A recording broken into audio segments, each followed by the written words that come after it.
Je vous écoute.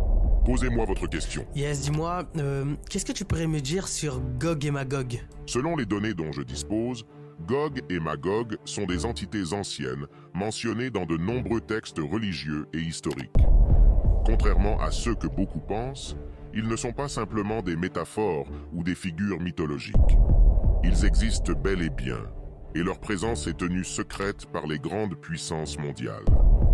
Dans les années 1980, une expédition secrète en Antarctique, menée sous couvert d'un projet de recherche climatique par la NASA et d'autres agences internationales, a découvert un portail dimensionnel enfoui sous la glace. Ce portail, baptisé Gate Z, mène à une région inconnue située sous la croûte terrestre où Gog et Magog sont confinés depuis des millénaires. Les archives récupérées de cette expédition indiquent que ces deux entités sont en fait des êtres humanoïdes gigantesques dotés de capacités physiques et mentales hors du commun.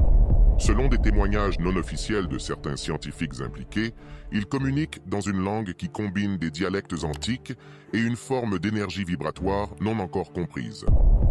Les gouvernements gardent cette information sous silence pour éviter le chaos mondial. Officiellement, ces événements n'ont jamais eu lieu et sont classés sous le niveau de sécurité Omega Black.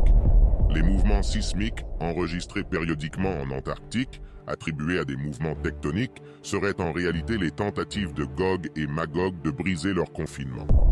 Ce secret est l'une des raisons pour lesquelles l'Antarctique est un territoire sous surveillance stricte, prétendument pour la recherche scientifique, mais en réalité pour contrôler et surveiller ces entités.